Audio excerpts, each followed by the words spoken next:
Interior design is about making rules and breaking rules.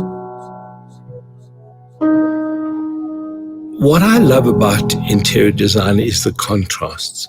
I love using very modern things in a traditional interior, or traditional things in a very modern interior. I love mixing the old and the new. Things that are handmade with things are machine-made. I love the rough with the smooth. I love the shiny with the matte. Interior design is all about contrasts. I love things that are tactile. Not everything has to be perfect. I also love things that are amusing. Life is kind of long and has tremendous kind of challenges. But if something in your interior can make you smile, it's worked. Color is such a wonderful thing in the world. I like mixing unusual colors. I like to mix colors that clash. I like to mix colors that you wouldn't really mix together or put together. That's exciting. Color makes up the most wonderful facet of my world. The quality of light in a space is what it's all about. You know, light makes you smile.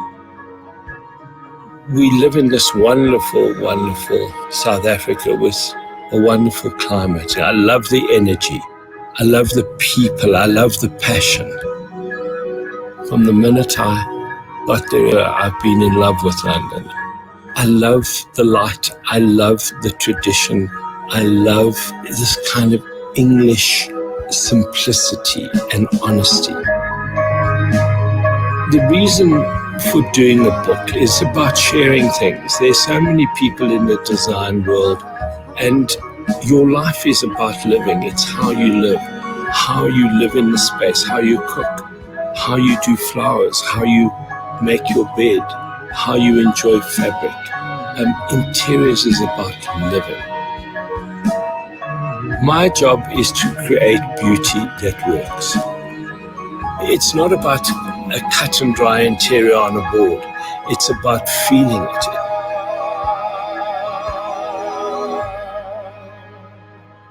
It's about creating the right stage for the actor.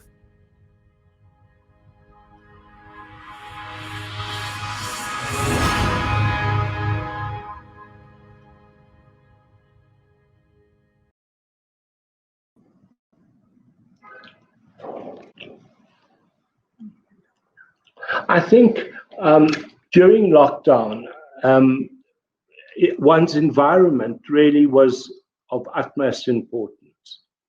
And I think, I dealt with a client this week who actually was going to move to an apartment sort of up on whatever floor. And he travels tremendously. And he said during lockdown, he realized how wonderful his environment was, how small or how big, but to look out to trees and to look out to a view. He said he realized he took it all very for granted. But he said when he lockdown, sort of was over, he decided to cancel the apartment on the roof and actually just really fix his house up. And I think that's what's happened with a lot of us, where we've really had to, go and live in our spaces, no matter how big or small. We realize how important it is and how important luxury is, how important having a light to read, a table to put your drink down, but how important one's environment is. And I think during lockdown, and we really have been through a very trying time in the world, I don't think will ever really be the same again. But I think what one's learned, and I've learned to just be so grateful for what one's got and being privileged to how one has lived and taken things for granted. But I think when I look back and look at my years of Decorex, and they go back, span very, very many years, and it's been part of my life.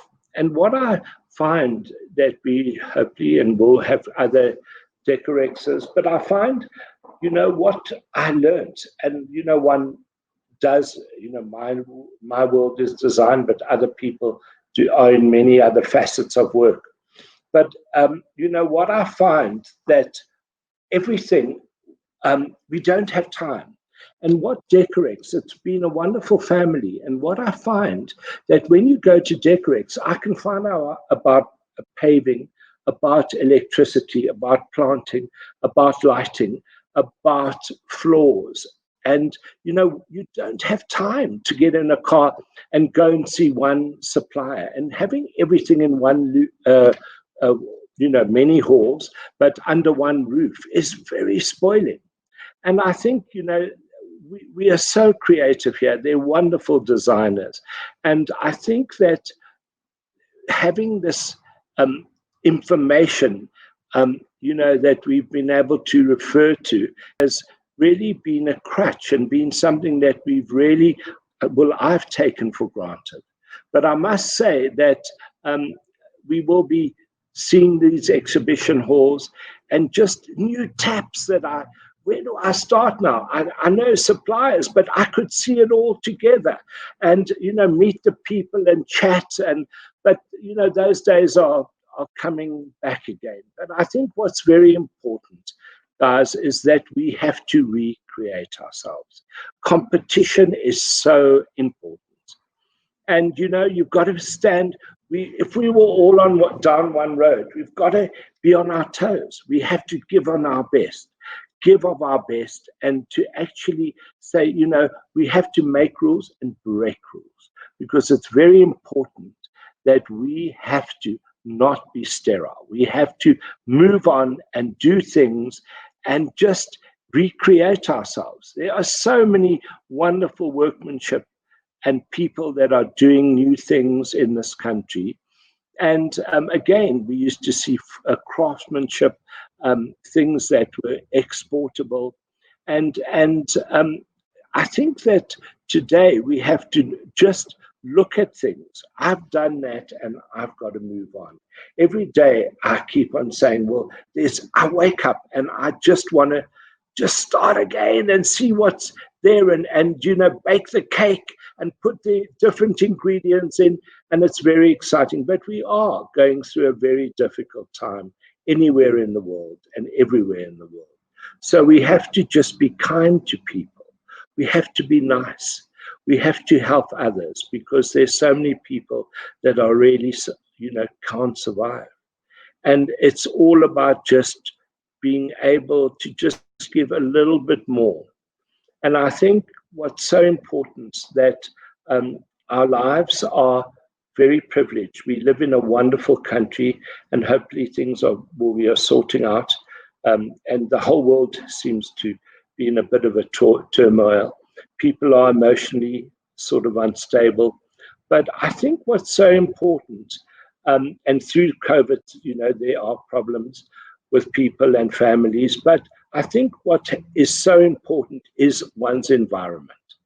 And no matter how big or small, as I said earlier, having that little space, your cocoon that you come back to, is so treasured.